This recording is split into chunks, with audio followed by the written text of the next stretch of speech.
કથા 2 માતૃ પિતૃ પ્રેમ. શ્રવણ. સાંજ ઢળવા માંડી હતી અને અંધકારના ઓળા અવની પર ઉતરવાનો આરંભ થઈ રહ્યો હતો, પરંતુ તે વૃદ્ધ યુગલ હજી પોતાની દુનિયામાં જ ખોવાયેલું બેઠું હતું. એ બંને વૃદ્ધ, વિકલાંગ અને અંધ હતા. એમની સઘળી સાર સંભાળ એમનો દીકરો શ્રવણ રાખતો. ઘરમાં દેવમૂર્તિ સમક્ષ સંધ્યાદીપ પેટાવી તુલસી ક્યારે દીવો કરવા શ્રવણ આંગણામાં આવ્યો. રોજની રીત પ્રમાણે એણે માતા પિતાને પ્રણામ કર્યા, પણ એ બંને તો જાણે પોતાનામાં જ ખોવાઈ ગયેલા. અંતે એણે બૂમ મારીને તેમને ભાનમાં આણ્યા. માં, ઓ માં! અરે માં, તમારું ધ્યાન ક્યાં છે? રોજની જેમ આજે મને આશીર્વાદ કેમ ના આપ્યા? તમે તો મારા પગલાના અવાજથી મને ઓળખી જાઓ છો, તો આજે તમારું ધ્યાન ક્યાં છે? બેટા શ્રવણ, જુદા જુદા ધામોના દર્શન કરીને જીવન કૃતાર્થ કરવું જોઈએ, એ તો ખરું, પણ આપણે છીએ અપંગ, અંધ.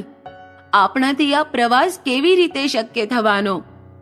માર્ગમાં આવતા ખાડા ટેકરા, ડુંગરા, ખીણો, નદી નાળા, ઝાડી ઝાંખરા આપણે કેવી રીતે વટાવી શકવાના? આપણે તો કેવળ આપણી કલ્પનામાં એ બધું જોવાનું ને માણવાનું. આ જન્મમાં તો એ શક્ય દેખાતું નથી. આ ઝંખના સાથે મરણને ભેટીશું તો કદાચ આગલા જન્મમાં એ પૂરી થાય. પોતાના મા બાપની તીર્થયાત્રાની તીવ્ર ઝંખના જોઈને શ્રવણ ગદગદ થઈ ગયો. એનું ગળું ભરાઈ આવ્યું.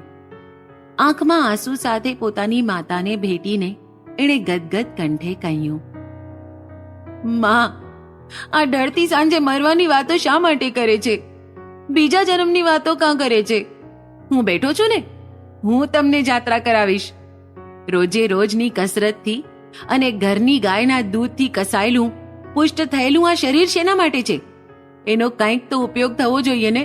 અરે બેટા શ્રવણ, તીર્થયાત્રા કરવી એ કંઈ સહેલી વાત નથી. એ માટે ધન જોઈએ, પૈસા જોઈએ.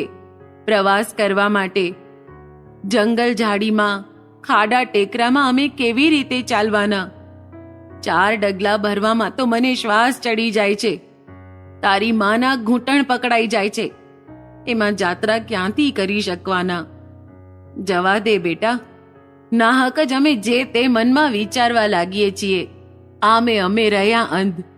અમે ક્યાં નરી આંખે જોઈ શકવાના છીએ? રહેવા દે, તું કઈ મનમાં ના લાવતો. હું જ તમારા હાથ પગ છું, હું જ તમારી આંખો. એક મજબૂત કાવડ બનાવીને તમને તેમાં બેસાડી કાંધ પર કાવડ ઊંચકીને તમને દરેક સ્થળે લઈ જઈશ. ત્યાંનું એવું વર્ણન કરીશ કે જાણે નજરો નજર જ જોતા હો એમ જ તમને લાગશે. મા બાપ ના પાડતા રહ્યા, પણ શ્રવણ તો ઉત્સાહપૂર્વક તૈયારીમાં લાગી ગયો. ગામના સુથારની સામે પોતે જ બેસીને સુખ સગવડવાળી મજબૂત કાવડ બનાવી લીધી. શિમળાના નરમ રૂની ગાદી જેવું મજાનું આસન બનાવીને તેમાં મૂક્યું. ચાલતા ચાલતા કંટાળો ના આવે એટલે બંને પલ્લા પર મંજુલ સ્વરવાળી ઘૂઘરીઓ લગાડી. સુદ તેરસે સૂર્યોદય પૂર્વે જ ગ્રામ દેવતાને નાળિયેર ચડાવીને દેવની પ્રદક્ષિણા કરી. મા બાપની કાવડ ખભે લઈને શ્રવણ ત્યાંથી નીકળ્યો. માર્ગના કષ્ટોથી જરા પણ કંટાળ્યા વિના કે ત્રાસ વિશે કટકટ કર્યા વિના શ્રવણ માતા પિતાને કાવડમાં બેસાડીને એક તીરથથી બીજે તીરથે જતો હતો. એ લોકોને કોઈ પણ પ્રકારનો ત્રાસ સહેવો ના પડે તેની પૂરેપૂરી તકેદારી તે રાખતો હતો. એમ કરતાં કરતાં દિવસો પસાર થતા હતા. આજુબાજુના નક્કી કરેલા લગભગ બધા જ સ્થળો જોવાઈ ગયેલા. પાછા ફરવાનો પ્રવાસ શરૂ કર્યો હતો. સાંજના સુમારે છાંયડાવાળી સ્વચ્છ સરોવર પાસેની જગ્યા શોધીને શ્રવણે કાવડ નીચે મૂકી. ઘાસની પથારી કરી માતા પિતાને તેના પર બેસાડ્યા. ઝટપટ અગ્નિ પેટાવી જમવાનું પતાવ્યું. સૌ ત્યાં જ આડા પડ્યા. દિવસભરના શ્રમને કારણે શ્રવણની આંખો તરત મળી ગઈ, મીચાઈ ગઈ. રાત ઘણી વીતી ગઈ. એટલામાં પોતાના પિતાના અવાજથી શ્રવણ જાગી ગયો. જોયું તો એના પિતાને પાણી જોઈતું હતું. તાપણામાં બળતા લાકડાને મશાલની જેમ લઈને ગડગડી ગયેલી ગાગરને શોધી, ધાબળો ઓઢ્યો અને થોડે દૂર આવેલ સરોવર પર પાણી લેવા ગયો. બુડબુડ અવાજ કરતી ગાગરમાં પાણી ભરીને લેતો હતો ત્યાં જ અયોધ્યા નગરીના રાજા દશરથ દિનભર અહીં તહીં સર્વત્ર જંગલમાં શિકાર માટે રખડવામાં પોતાના સૈન્યથી છૂટા પડી ગયેલા. અંતે સરોવરના કાંઠા પરના એક ઊંચા વૃક્ષ પર બેસીને શિકારની રાહ જોતા હતા. અનુભવતી ખબર હતી કે દિવસભરની ગરમીથી તરસ્યા થયેલા પ્રાણીઓ રાત્રે સરોવર પાસે પાણી પીવા આવવાના જ, અને એટલામાં જ સરોવરના દૂરના કિનારા પરથી હાથીએ સૂંઢમાં લીધેલા પાણીનો બુડબુડ બુડબુડ જેવો અસ્પષ્ટ અવાજ એમના કાને પડ્યો. માત્ર અવાજના આધારે લક્ષ્યભેદ કરવામાં દશરથ મહારાજાની બરોબરી કરે તેવું કોઈ નહોતું.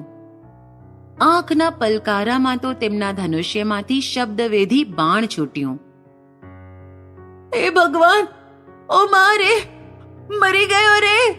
એવી કિકિયારી સાંભળીને મહારાજ દશરથ ચમકી ઉઠ્યા. તેમણે એટલી ઊંચાઈ પરથી નીચે કૂદકો માર્યો. ડાળી ડાળખાને તોડતા અવાજની દિશામાં દોડ્યા. ઝાંખા ચંદ્રપ્રકાશમાં સામેનું દ્રશ્ય જોઈને તેમની મતી જ બહેર મારી ગઈ. તેમણે છોડેલું શબ્દવેધી બાણ કાળજામાં ઘૂસતા એક કુમાર સરોવર કાંઠે પડેલ. એવી દશામાં પણ તેના હાથમાંથી કળશો ના છૂટ્યો હતો કે ના ઢળ્યો હતો. ઝડપથી આગળ વધીને દશરથે બાણ ખેંચી કાઢી તેના મોઢા પર પાણી છાંટીને એને શુદ્ધિમાં લાવ્યો. અધખુલી આંખો ઉઘાડતા એ કુમારે રાજાને જોયા અને એવી હાલતમાં પણ રાજાને ઓળખી ગયો. ધ્રુજતા હાથોથી જેમ તેમ કળશો ઊંચકવાનો પ્રયત્ન કરતા તે બોલ્યો, મહારાજ, હું અત્રિકુરમાં ઉત્પન્ન શ્રવણ. થોડે દૂર વડના વૃક્ષ તળે મારા માતા પિતા બેઠા છે. બંને વૃદ્ધ અને અંધ છે. તરસથી તેઓ વ્યાકુળ થઈને પીડાય છે. મારા પર ઉપકાર કરો, એમની તરસ મિટાવો. તેઓ બંને અસહાય છે. મારા વિના તેમનું કોઈ નથી. મારો હવે બચવાનો કોઈ ભરોસો નથી. તમે જ હવે એ બંનેના પાલક, તમે જ તેમના શ્રવણ. હો મારે, હો મારે! અને એમ દશરથ રાજાના ખોળામાં એણે પ્રાણ ત્યજ્યા. જીવનમાં પહેલી જ વાર દશરથ રાજાને પોતાની કુશળતા કઠી, આવડત અપરાધ રૂપ લાગી, શક્તિ શ્રાપ સમાન ડંખી. પોતાના શબ્દવેધી બાણને કારણે માતા પિતાની મનોકામનાને પૂર્ણ કરવા પળે પળે પ્રતિબદ્ધ રહેનાર, જીવનને ઓળઘોળ કરનાર એક ઉગતું જીવન આજે અણધાર્યો અસ્ત પામ્યું હતું.